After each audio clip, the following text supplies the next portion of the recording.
Luke, seriously, get out of my way. So instead of having Lily in the background today, I have my son Luke, who is hanging out. I don't even know where Lily is, actually. I think she's outside going to the bathroom. But anyway, so today, survival tips. I wish that I could move this video up in the lineup and tee up very early what I know now, having been through this, to watch earlier on in the very beginning to really know, like, how in the heck do I get through this? And so reflection time was great for me to sit back and go, oh my gosh, how in the world did I get through all of that? And so I had some things that I think were really important that helped me get through the whole thing. One was creating a timeout, and I get it, you know, like, who has time for cancer? People are already busy in their scheduled lives, and then all of a sudden you get your cancer diagnosis, and I was no different. You know, I was running businesses, I had all these things going on, and so there are things that you absolutely had to do, and one of those was taking a timeout. And a lot of that is just reflection. You hear me talk about meditation, so that was one of the forms of my personal timeout that I took. But I feel like everybody needs to take at least 30 minutes a day to be able to process everything that is happening. And so whether that is writing in a journal, whatever that is, reading a book. So one of the books that I loved that is very positive is called Beautiful Cancer by Jamie Buchanan. So I'll put that information. And so even if it is just, you know, reading, if it's, you know, connecting with others who have breast cancer, you know, whatever it is, taking 30 minutes a day to kind of process and reflect, whatever that looks like for you, I think was priceless. And then secondary, of course, is connecting with other breast cancer patients. You know, that way you have a network of folks that you can ask questions to. So there is no replacement for somebody who is going through, you know, hair loss, who is going through and managing all of the side effects of the chemo and then the drugs that are often prescribed to deal with the side effects of the cancer. So you can get really deep into figuring out how to best manage your sleep, how to do pain management, all of these things. So having a network of people at your disposal that you can pick up the phone and call at 2 o'clock in the morning or whatever it is, maybe not 2 o'clock in the morning. I mean, I do have some cancer besties that I can text at 2 o'clock in the morning and will respond back to me. But developing that network of cancer patients is priceless. Like, it's a must.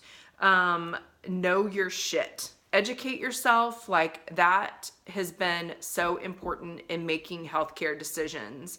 And so survival tip number 3, 100%, you can go out and find a case for anything on the internet. And so making sure that your resources that you connect with are reliable.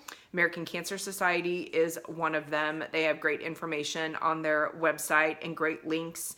The other one that I have found particularly helpful is the Breast Cancer Healthline app. You've heard me talk about that one before, with connecting with other breast cancer patients that have my exact same diagnosis. They also have daily alerts that come up on your phone when you download the app that will tell you different articles to read. And hands down, super information, very reliable source.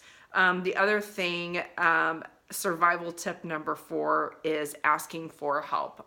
Obviously, I've been very humbled throughout this. Cancer has certainly taught me that lesson, is just knowing what people can give. And so again, I think as you're asking for help, making sure that you're asking the right people for things that they can give. So that's another one that I feel like I probably didn't do such a great job with in the very beginning, is managing expectations and maybe, you know, asking for my caregiver, who is Amanda, to give more than what she can give. I mean, she's 23. And so managing those expectations and making sure that you put your support group together early on, and making sure you identify people within their area of strengths in which you need them, was something that I have learned that is a huge survival tip. There's no way that you can go through this cancer diagnosis by yourself. So making sure that you ask for help is another one. And then my fifth and final survival tip has been, for me, in reflection, is developing your own mantra. So for me, I mean, you hear me talk about it, why the hell not? So that was something that I really defined early on as not allowing the cancer to make decisions on what I was going to do every single day. So why the hell not was certainly one of my mantras that I said on a daily basis, as well as just keep going.